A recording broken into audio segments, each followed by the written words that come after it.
education efforts, it is my hope that the numbers of new families affected by this terrible disease, Lyme disease, will begin to decrease in our country. Of course, our ultimate goal is to be able to eventually join you at a rally to know that we've discovered the cure for this disease. That's my goal before I leave the United States Senate, that we have a cure for this illness. So your participation today, for those of you who've come, families, and you can see them here with signs and so forth, many of these people have come a long distance to be in Washington today to help us dramatize this point. And I know I speak for a lot of my colleagues. I certainly speak for Senator Santorum, Congressman Kirk, and others. We thank you for coming. You provide a face by being here. When we talk about it in legislative terms, or we talk about appropriations, or NIH and CDC and HHS, all these numbers and letters we throw out, you can make the average person dizzy.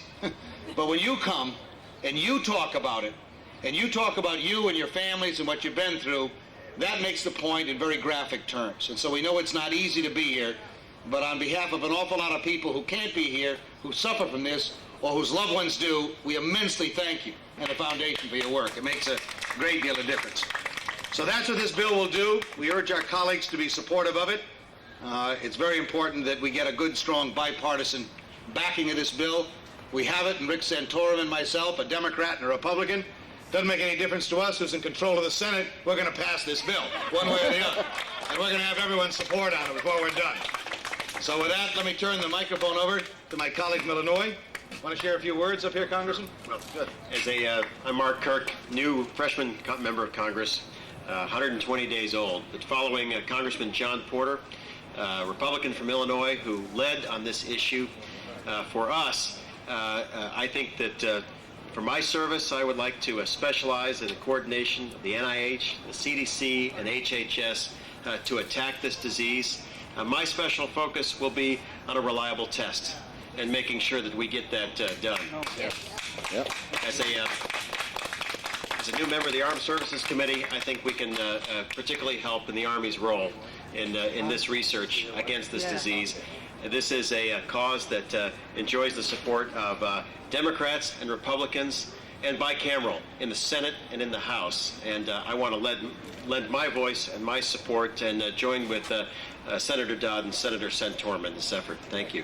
Oh, also, I would be remiss if I did not also thank the key leader on this issue in Illinois, Renee Thaler, an activist in Northbrook, Illinois, and someone who's done so much. Thank you. Thank you. I am just amazed at how responsive Congress is. It is really quite a pleasure to have Senator Dodd and Senator Santorum taking the lead on this, and what a wonderful set of heroes they are. And it is so nice to have Congressman Kirk come here today. I can't tell you the number of patients that have informed him, educated him, talked to him, been with him, met with him, and told him everything about Lyme disease, and he is highly informed and is one of many people in a caucus in the House that is actually ready to take action and make a huge difference on Lyme disease throughout all of the agencies in the government, and we are very lucky to have them on these issues. So thank you very much. I also would like to have Mary Helinski read a statement from Senator Santorum, who couldn't be here. I guess there's some other event going on or news in this Senate and House today that, so I hear. But first off, Lyme disease to me is the most important. So let's talk about it. Hi, everybody. I have just a statement from Senator Santorum to family and members of the Lyme patient advocacy community.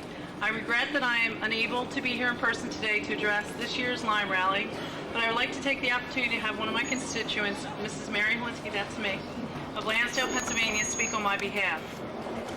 I would like to thank the Lyme Disease Foundation, Karen Forsher, and all the patients, families, and volunteers devoted to this cause. Many have traveled considerable distances for organizing and participating in this important gathering, and for inviting Senator Dodd and myself, along with Representatives Chris Smith and Congressman Kirk, to take part in advancing the critical public health issues which bring us here today.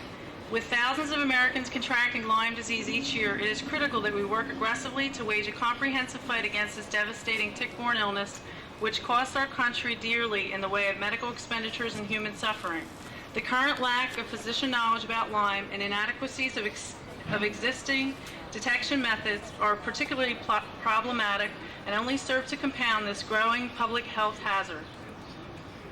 Approximately 1 year ago, I joined with Senator Dodd and Representative Chris Smith, Congressman Pitts and Good to request of the United States General Accounting Office a report on some of the current concerns surrounding public and private efforts dedicated to Lyme disease.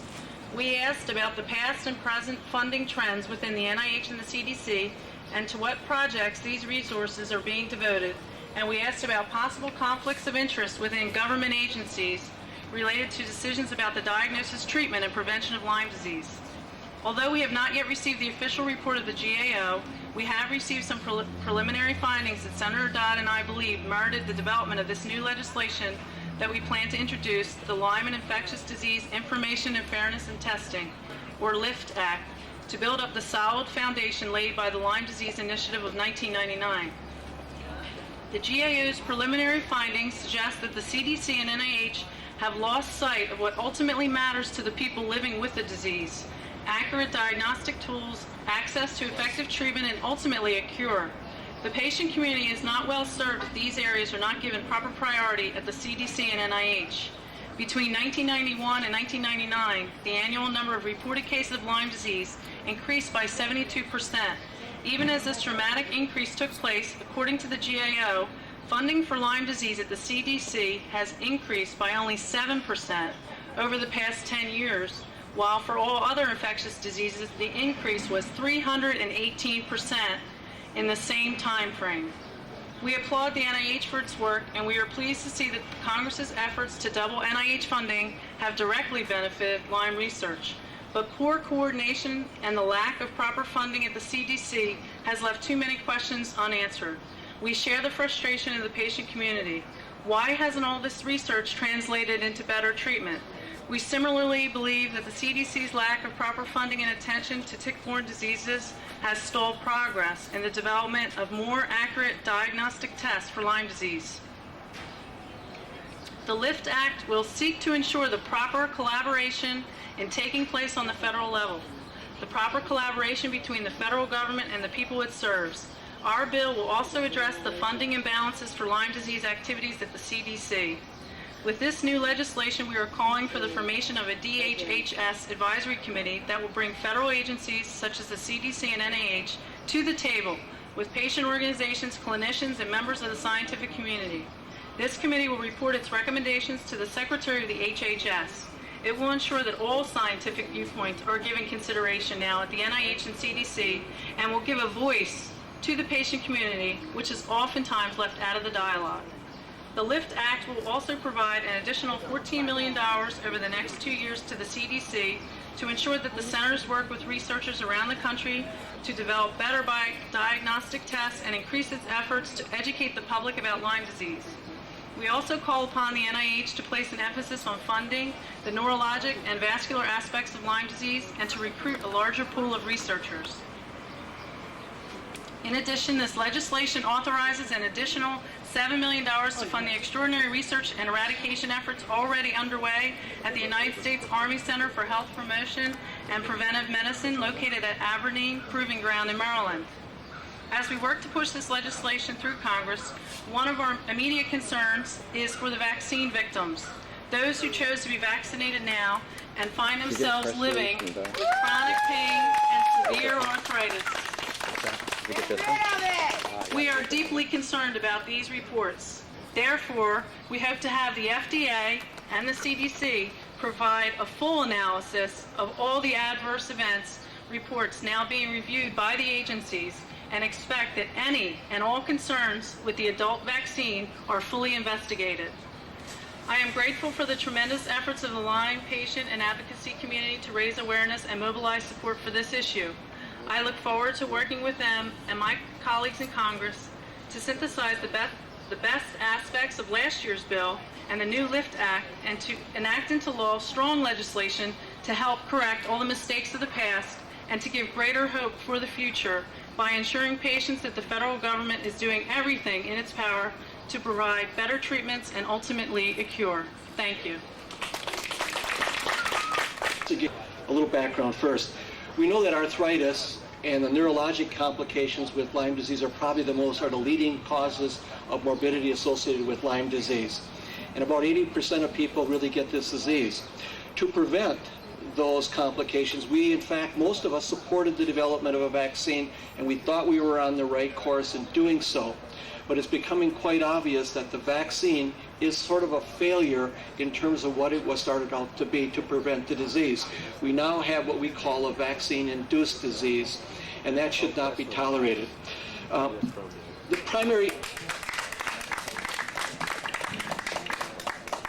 The evidence that I have, although I'm a researcher, I'm not a physician, we vaccinated hamsters, and I'll try to get into that in a second a little bit, make it clear, but we vaccinated hamsters. Hamsters are not humans, with two types of vaccines that are recombinant vaccines. That recombinant material, which we call outer surface protein A, is FDA approved, and that's what individuals in fact receive in the vaccine. However, when hamsters were vaccinated with that, or those two preparations, they developed what we term severe destructive Lyme arthritis. And it's very severe in the sense that the hamsters cannot even have normal mobility. Well, in the process of this, we were, I guess you could say the word is attacked, that hamsters, of course, are not humans. But I usually would like to shout back and say, well, the other experimental model that the companies have used is the human being. And there are cases now of reported disease due to the vaccine, and this must be stopped. Therefore, we can't have just one disease called Lyme disease and another disease called vaccine-induced disease. They both must be stopped. Thanks. Hi, I'm Paul Fawcett from the Alfred I. DuPont Hospital for Children, and I've been studying Lyme disease primarily from the angle of mapping the immune response to the disease with the goal of developing improved diagnostics. As part of these studies, we've been examining the Western blot criteria, which was evolved out of the Dearborn meeting, and we've found that that has several problems with it, some of which are a result of technical limitations on the existing methodology, which limit the ability to reproducibly produce a Western blot assay, which is the confirmatory assay. And additionally, there are some scientific issues in using a criteria that was based on the recognition of only 10 out of scores of antigens. It actually limits the power and utility of that test, and in a way subverts future efforts to garner more knowledge from it that could be used as prognostic or monitoring indicators. Now, in the course of these studies, the vaccine was approved, and we, after efforts to obtain vaccine sera from the manufacturers and from individuals that were involved in the clinical trials, we were unable to obtain those samples. It was FDA approved, so we generated an IRB approved study using volunteers at the institute at which I work. It was a very small scale study, and the purpose was to determine if there were adverse effects on serodiagnostic capabilities as a result of vaccination. We were not looking for adverse events. My knowledge of it at the time suggested that there were no adverse events associated with it that were serious.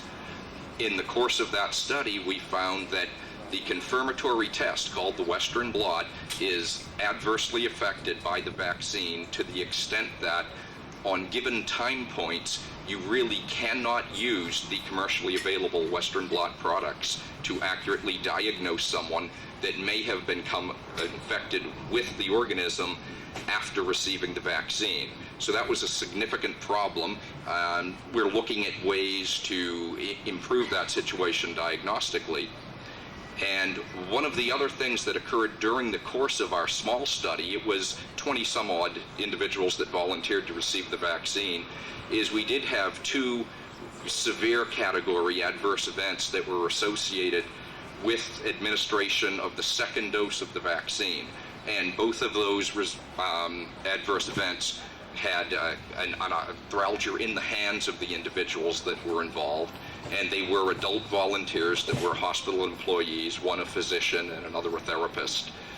And while we were investigating that portion of it, I also am responsible for directing a clinical diagnostic laboratory, and two samples from pediatric patients arrived. And analysis of the blot reactivity from those patients indicated that they had received the vaccine, and my clinician colleague on these studies, Dr. Carlos Rosé, then followed up About the need for the bill and the public health department's desire to have public input into all of their activities is the Texas Department of Health, Dr. Julie Rawlings.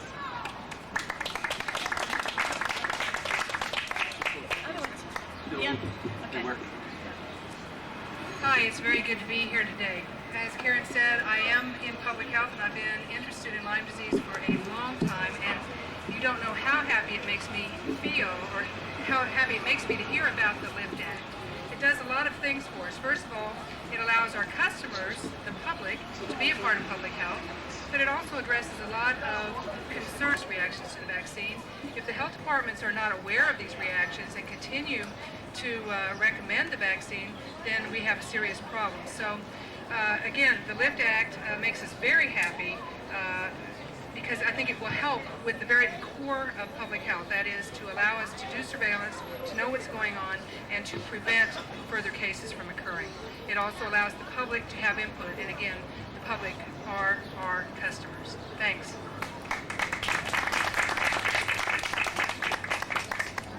I'd like to introduce next, there will be 3 patients who had taken the vaccine and had their lives changed. I think this information needs to get out. I'd like Jenny Mara to come forward first and quickly tell your story. Yes, my name is Jenny Mara. I'm a hospice nurse from New Jersey. In early 1999, my husband and I were very healthy and active until we got the Lyme-Rex vaccine to prevent Lyme disease. We have been living a nightmare of pain since. Every day, our muscles and joints hurt because of the adverse reaction caused by the vaccine. We, along with thousands of others, including children, have been diagnosed with the autoimmune arthritis that is incurable and untreatable. Many others have been diagnosed with vaccine-induced lupus, MS, partial blindness, and paralysis. People are suffering. This did not have to happen. This vaccine should never have been approved. GlaxoSmithKline Beecham knew about the adverse reaction before the approval. The FDA knew about this adverse reaction before the approval. For over a year, I've been trying to get this vaccine off the market. I have asked the FDA for help. They just keep telling me they are investigating Lyme-Rex. This has been going on for 9 months. In the meantime, more people are getting vaccinated and more people are getting harmed because the FDA is not moving fast enough on the issue. GlaxoSmithKline Beecham also refuses to stop the suffering by continuing to give this vaccine. With all the people that have been harmed, you would think that they would do the right thing by taking it off the market. They refuse. Their profits are more important than the destruction of people's lives. We have come here today to demand our government officials to take this vaccine off the market. Every day, more and more people are getting harmed because GlaxoSmithKline Beecham does not care about the suffering of people. They care more about the profits of their products. Thank you.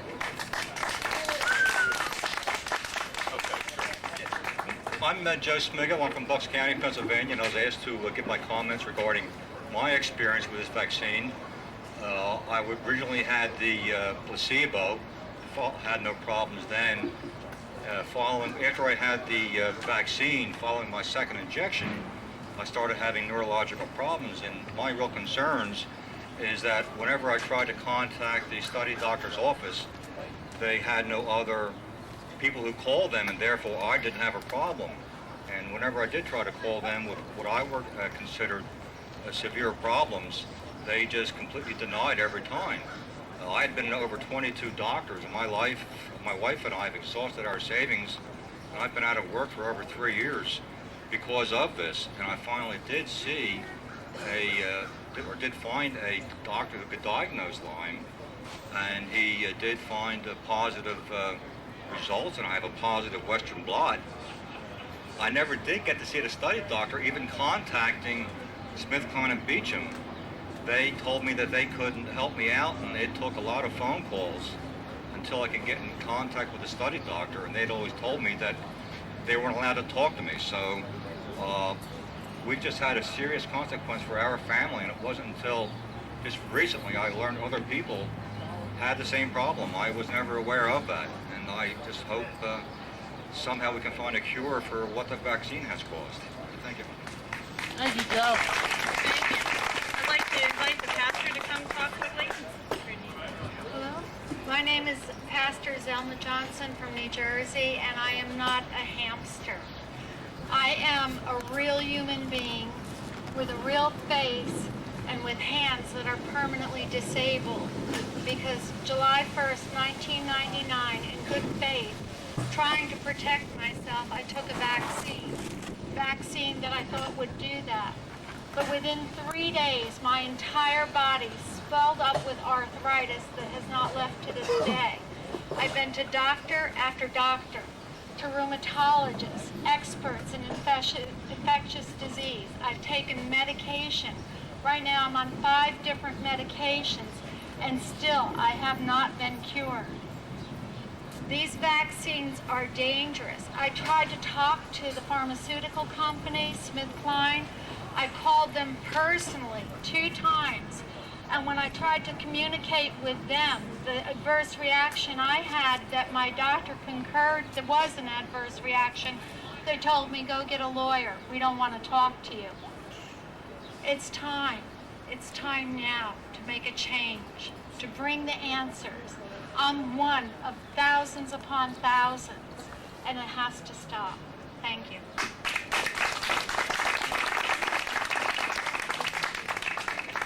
Hi, my name is Lawrence Berry. I'm a physical therapist. I'm 55 years old. About 10 years ago, I elected to get into the CONAUT, Pastor Mario Lyme disease trial 94. I was an avid golfer. I played tennis all the time. I played a lot of racquetball. After the second injection, I developed severe arthritis in my knees. I contacted CONAUT, went to see their physicians. They told me that absolutely what I had going on in my knees had no connection with their vaccine. I subsequently just bit the bullet and took all the medications and went through all the therapies and all the things that some of the people here today have talked about. CONAUT never got back in touch with me regarding my complaints, my problems. But the major problem was that I tried to give my account of my problems to the VIRS program, which is an FDA program to where you report your adverse complaints. And they never, in 4 attempts, they never accepted my complaint. They wouldn't even take my name.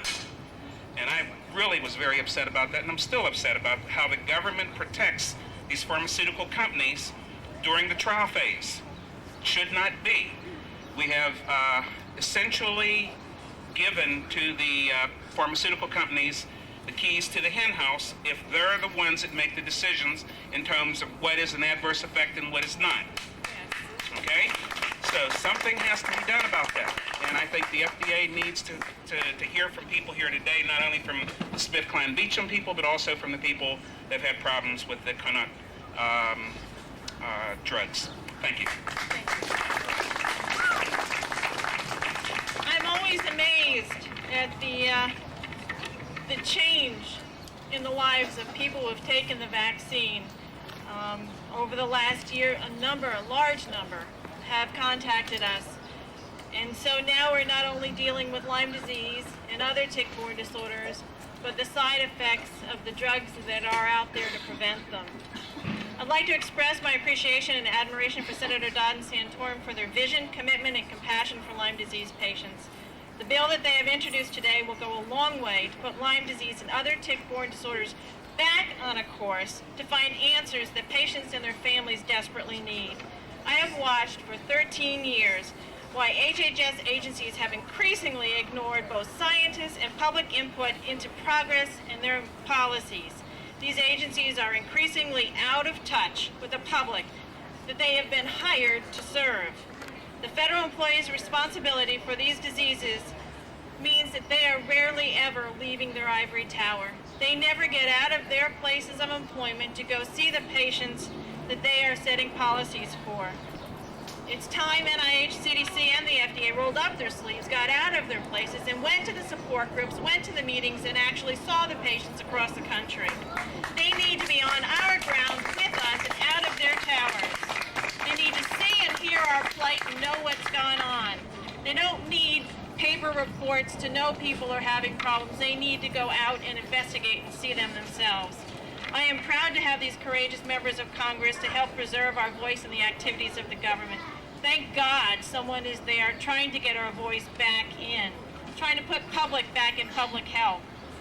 After all, a $14 antibiotic treatment on tick bite for a small population is a more effective and safe preventative response than a $150 risky vaccine, and it always has. So why don't we have it as our standard of care? There is a great reason for the distrust of the Lyme vaccine, and I cannot in good conscience recommend it, nor can the Foundation. Congress is marching on this issue and other issues, and this is one of many steps that are going to be occurring in the next several months on a variety of issues of tick-borne disorders to make sure the public gets the kind of good health and good protection that they need, and make sure that it's in their interest, not in the financial interests of anyone else. I admire this Congress for stepping forward and doing something about this. The last wrap-up speaker is Barbara Fisher from the National Vaccine Information Center. Thank you, Karen. As a parent of a DPT vaccine-injured son, my heart goes out to all the adults and children who have suffered devastating health problems after either Lyme disease infection or Lyme vaccination. The pain and suffering, whether it's from the disease or the vaccine, is the same, and we must find more effective ways to treat and prevent Lyme disease. From a consumer advocate perspective, putting the public back in public health means being truthful with the people about the benefits and risks of any medical intervention and allowing fully informed decision making. If vaccine manufacturers and health officials are not honest with the people about vaccine risks and write off serious health problems following vaccination as mere coincidences, as has happened with the Lyme vaccine, then the people are going to lose faith in the vaccine system. Karen and Tom Forshner, who founded the Lyme Disease Foundation, had faith that the system would work when they joined with federal health officials and vaccine manufacturers to support development of a Lyme vaccine.